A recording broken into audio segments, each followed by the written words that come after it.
বিয়ের ক্ষেত্রে যে কোনো দেশের হতে পারে, অবশ্যই বাংলাদেশের বাইরের ছেলে আমার পছন্দ পার্সোনালি। আমি বলছি না যে বাংলাদেশের ছেলে কেউ ভালো না, সেটা না। আমার পার্সোনাল চয়েস হচ্ছে আমি বাইরের কাউকে বিয়ে করবো, বিকজ আমার আমার কেরিয়ারের জন্য আমি আমার কাজটাকে ধরে রাখতে চাই। সো লং টাইম আমি জার্নি করতে চাইলে আমার অবশ্যই বাইরের কান্ট্রির মেন্টালিটির একজন পার্টনার চাই। সার্জারি করা চেহারা, সার্জারি করা বডি দেখলে মানুষ বোঝে, মানুষ আর বোকা নাই। এখন ইন্টারনেটের যুগে মানুষ সব বোঝে কোনটা নকল কোনটা আসল। সো ব্যাপারটা এটা দেখানো না দেখানোর বিষয় না। কাউকে দেখা যাচ্ছে একটা শাড়ি পরলেও খুব বেশি অ্যাট্রাকটিভ লাগছে, কেউ অনেক কিছু খুলে মেলে দিয়েও তাকে অ্যাট্রাকটিভ লাগছে না। তো এটা আসলে বডি ল্যাঙ্গুয়েজটা আসলে কিভাবে আমি ইউজ করছি এটার উপরে, ড্রেস যা কিছু হতে পারে। গর্জিয়াস ব্যাপারটা, নোংরা ব্যাপারটা, দুইটা একেবারে দুই জিনিস। ভাইরাল যে শুধু খোলামেলার কারণেই হচ্ছে এটা না, যুগে যুগে সবসময় নিউ নিউ ভাইরাল আমরা দেখতে পাচ্ছি। এটা এখন ট্রেন্ড চলে আসছে, এই জন্য ভাইরাল কথাটা আসতেছে। বাট ভালো কাজ ভাইরাল হোক, খারাপ কাজগুলো ভাইরাল না হোক, এটা আমি চাই। কোন কান্ট্রির আসলে মিডল ইস্ট অবশ্যই না, এর বাইরে যদি হয় তাহলে খারাপ হয় না। এক্ষেত্রে সবচেয়ে প্রথম যে গুণটা থাকতে হয়, একটা স্ত্রীর ভালো বন্ধু হওয়াটা জরুরি, বয়ফ্রেন্ডের মতো আচরণ করা জরুরি। যোগ্যতা অনেকের আছে, তারপরেও কিন্তু বোঝে না। তো বোঝের ব্যাপারটা একেবারে ডিফারেন্ট মেন্টালিটি থেকে আসে। এটা আসলে পার্সন টু পার্সন ভ্যারি করে। তো আমি চাইবো আমার হাজবেন্ড আমার সাথে বয়ফ্রেন্ড হয়ে থাকুক সারা জীবন। প্রথমে এই যে ম্যান টু ম্যান ভ্যারি করে, আসলে আমি যদি আর্ন করি 5 লাখ, তাহলে তো আমার হাজবেন্ড 10 লাখ হইতে হবে, তা না হলে আমি আমার হাজবেন্ডের কথা শুনবো না। তো এটা আসলে ম্যান টু ম্যান ভ্যারি করে, কোন মেয়ে কোন ক্যাটাগরির মেয়ে কোন ক্যাটাগরির ছেলেকে বিয়ে করবে।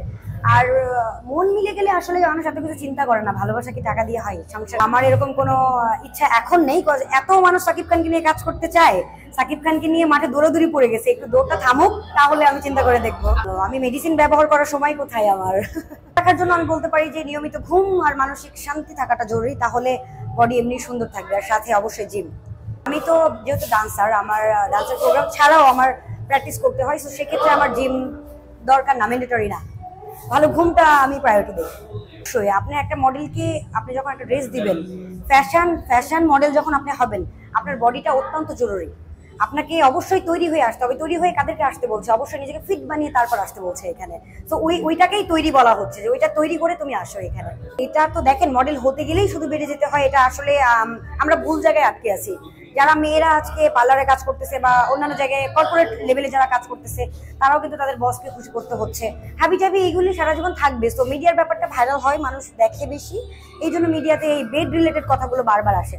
কিন্তু অথচ আপনি চিন্তা করলে দেখবেন যে মেয়েরা যে কোনো সেক্টরে কাজ করতে যাক, সবাই সব ধরনের অফার সব ক্ষেত্রে মেয়েরা পায়। তো মিডিয়ার ক্ষেত্রে আমাদেরকে হয়তো মানুষ চেনে বেশি, দেখে বেশি, এই জন্য আমাদের কথাগুলি বেশি ভাইরাল হয়। এটা নোংরা করে আসলে মানুষ কোশ্চেন করে, এটা আসলে এইভাবে নোংরা করে কেউ কোশ্চেন করলে আমাদের কিছু করার নাই। দেখা যাচ্ছে অনেকে ট্যালেন্ট নাই, শুধু এই গিভ এন্ড টেক করে অনেকে আমাদের থেকে অনেক উপরে উঠে যাবে বা উঠে যাচ্ছে। এই অফারটা কে না নিতে চাই, এই সুযোগটা কে না নিতে চাই? আসলে সবাই চায় নিজের স্বপ্নের স্থানে দেখার জন্য, যে আমি এখানে আমাকে দেখতে চাই। সো এই ক্ষেত্রে কিছু মেয়ে ভুল মানুষের পাল্লায় পড়ে রং কিছু করে ফেলে, সেটা আসলে পরে বুঝতে পারে যে এইভাবে টিকে থাকা যায় না, একটা দুটা কাজ তো পাওয়া যায়।